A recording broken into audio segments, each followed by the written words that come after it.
Hi everybody, and welcome back to another episode of There I Read It, where we are now on chapter 15 of Harry Potter and the Chamber of Secrets, called Aragog. And this is by far the creepiest chapter of Harry Potter that I have ever read. Of course, keeping in mind the whole point of this series is that I never have read Harry Potter before, so at least as of the first 15 chapters of Harry Potter and the Chamber of Secrets and the last book, Sorcerer's Stone, this is definitely the creepiest thing I've read. But I'm not a big spider fan anyways. Ugh. And yeah, that's basically the whole recap of this chapter is spiders. Ugh. But to go over my mini notes here, now that we have all of these different students who have been petrified, Madame Pomfrey has now barred visitors from entering the hospital so that an attacker doesn't sneak in to finish the kids off. And I just keep thinking, I'm sure by the end of this book everybody's going to be healed and fine, but they describe these kids as being petrified with their eyes open. So can you just imagine the amount of scratchy red dry eye? How do they keep that from causing permanent damage?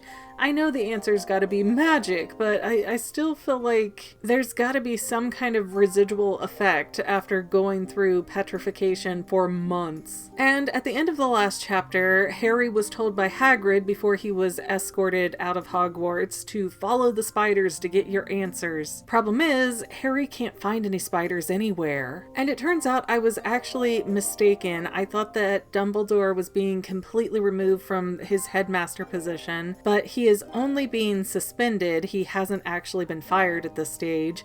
And McGonagall is the temporary headmaster while they look for a replacement or wait for Dumbledore to come back. Whichever happens first, I guess. And Draco's just sort of super proud of his father Lucius for being able to get rid of Dumbledore. And you can see that Draco really just kind of parrots whatever his father says to him because he wants his father's approval so badly. But Malfoy's talking about how, well, Dumbledore's the worst headmaster Hogwarts has ever seen, and Snape chimes in with a snide little comment, and Malfoy's like, oh, you know what? I'm gonna tell my dad that you should be headmaster, that you're the best teacher at this school. And honestly, I cannot imagine Snape trying to run Hogwarts. I feel like the students would hate it and Harry would be expelled in a millisecond. Like, he would not last a week. Especially not with all the shenanigans he gets into. I mean, in the first book, you could say a lot of the things that happened were out of Harry's control, but now he knows better. Now he's better acclimated to the wizarding world, and he's still up to double and triple the shenanigans. So Harry seems to have this whole attitude of like, he's untouchable, he can't get caught, he'll never really get in trouble. So I'm sure the idea of Snape taking over Hogwarts is absolutely horrifying,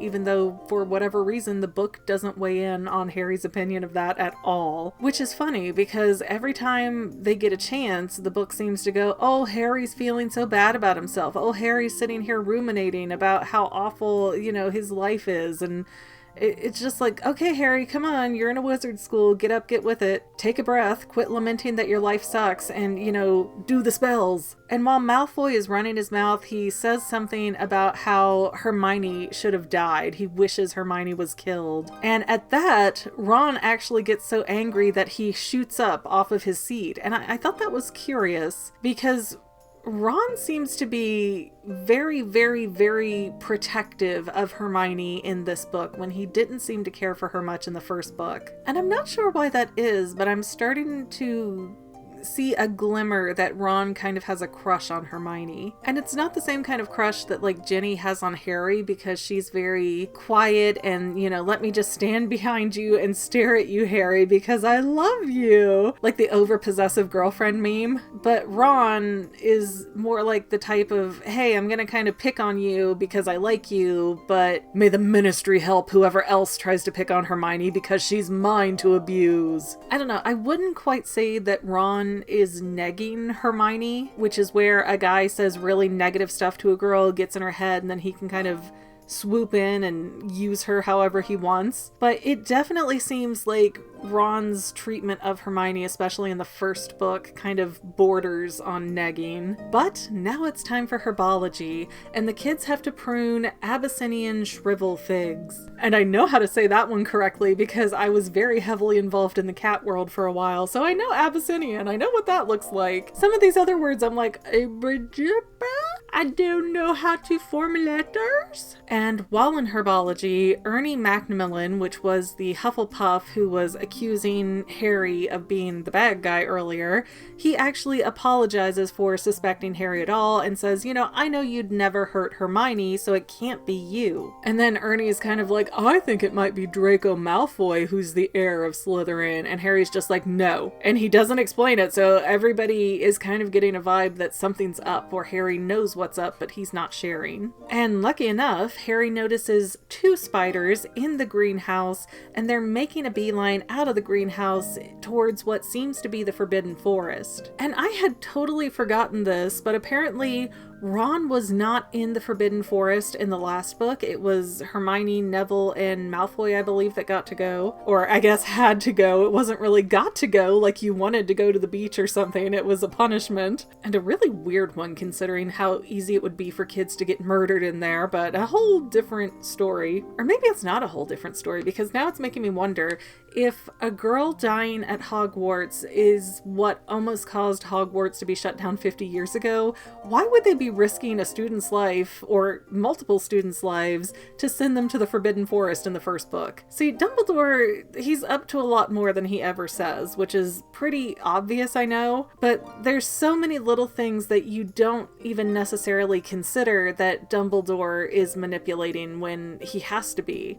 Harry needed to go into the Forbidden Forest in the first book so that he could start putting together information about Voldemort and who he is and what he's doing. And now, of course, that experience is coming in handy for the second book, but Ron did not go to the Forbidden Forest in the first book because Norbert the dragon had bit him and he was out of commission for that period of time. So Ron didn't actually help get Norbert out of Hogwarts, which means Ron didn't get caught out of his room after hours and get detention and then get sent to the Forbidden Forest as punishment. So this is all a new nightmare for him. But even though Harry sees the spiders and he gets an idea of where they're going, he can't follow them because it would be too conspicuous. All the kids have to stay grouped together, the teachers are walking them from one class to the next, so he can't exactly leave in the middle of the day to go chase spiders into the woods. Into the woods! But next class is Defense Against the Dark Arts, and Lockhart is just overjoyed and elated and telling the kids there's nothing to worry about anymore. All the threat is over with. It's all good. It's all fine now. And Lockhart feels this way because he thinks the Minister of Magic would have never taken Hagrid away unless Hagrid was 100% proven to be guilty. And it's sort of interesting how the politics of the wizarding world are starting to surface here, because just in general, I find politics to be a very fascinating subject. So to see where this really pompous, arrogant kind of wizard is just so blindly devoted to his government and believing everything that they tell him, it's sort of a hint at what the future of these books can do and bring out on the political side of the wizarding world, and I'm kind of really excited to see how that goes. But now it's nighttime, and Harry and Ron get back into that invisibility cloak and sneak into the Forbidden Forest with Fang, and they have to get off the path, which Harry is a little bit wary to do because Hagrid always told him stay on the path in the forest or you'll be in serious danger. But the little spiders they found to follow are not staying on the path, so they don't really have a choice, and this huge thing starts kind of creaking towards them,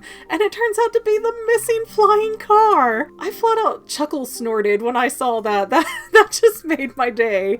And I don't know what happened to this car in the Forbidden Forest, but it seems a lot more sentient than it was before. Like, the entire time that Ron and Harry flew the car to Hogwarts, the car was just a car that could fly. The car really didn't have any personality or control or anything like that over itself until it ran away from the Whomping Willow and ejected the boys out. But now the car is a lot more like a giant dog that you can climb inside. It's like a cat bus. And instead of getting inside of the car and being smart and safe like they should have done, scene, the boys are too busy staring at the car and they end up getting captured by these gigantic spiders that are described as being the size of a cart horse. I'm not exactly sure what that is. I think that's like an old horse and buggy kind of thing where it's either the big carriage or the carriage and the horse combined. I have not heard the term cart horse before. Oh, it's a draft horse, so it's like a Clydesdale. I mean, that's big, don't get me wrong, but I was thinking quite a bit bigger if the spiders were carrying the kids in their arms. Ugh. But the spiders take the boys and Fang into the heart of the Forbidden Forest, and they go up to this domed web, which I assume is kind of house-like, and they start screaming out, "Aragog!" And then this blind spider, who is described as the size of a small elephant, which is a weird unit of measurement because, I mean, there's different kinds of elephants, and do they mean small like a baby elephant or just like shorter than normal? I would have preferred a much better unit of measurement than small elephant, but assumably that's going to be a spider that's probably worth 4 or 5 Clydesdales.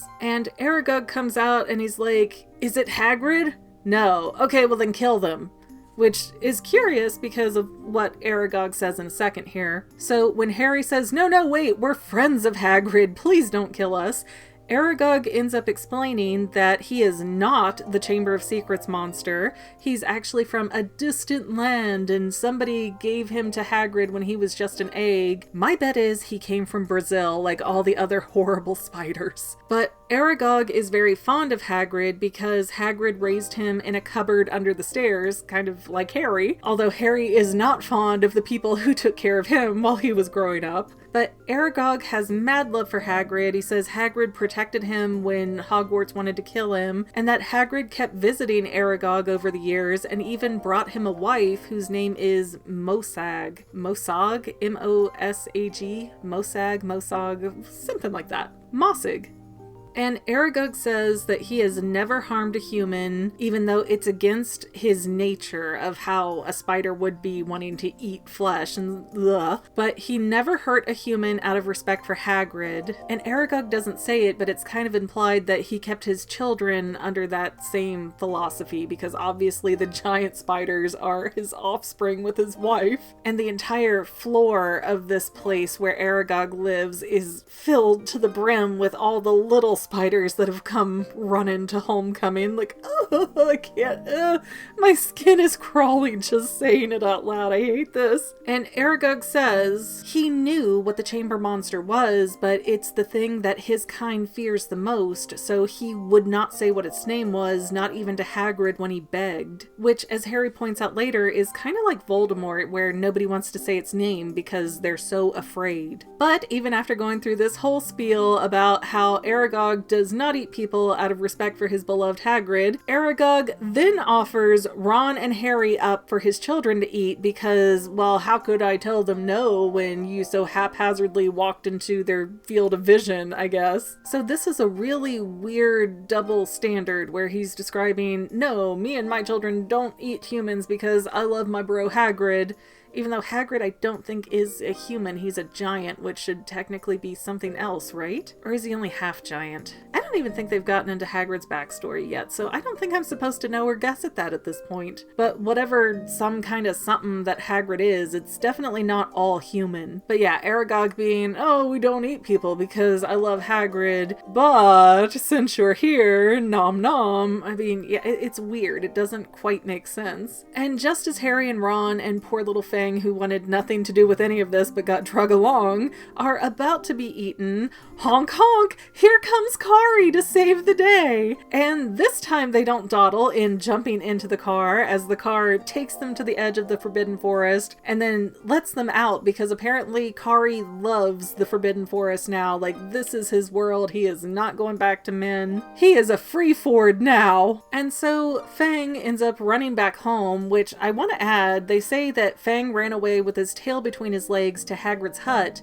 but they do not describe letting Fang back in the hut. So I hope there was an open window or a doggy door or something for that poor guy, because I would not want to be outside alone in this situation, and I'm sure that poor cowardly dog does not either. But now Fang's gone, the boys are back in their dorm room, Ron is fast asleep, and Harry's just sitting there kind of mulling everything over, and it occurs to him that the last person who died in Hogwarts was a girl who died in a bathroom. And he's like, oh my gosh, I bet it's Moaning Myrtle, the new character that was introduced in this book that has served no other rational purpose up until now. Huzzah! Overall, again, I really hated this chapter. It was neat. It had some neat elements in it, but I just I need to go shower after reading about all these hairy, gross giant spiders.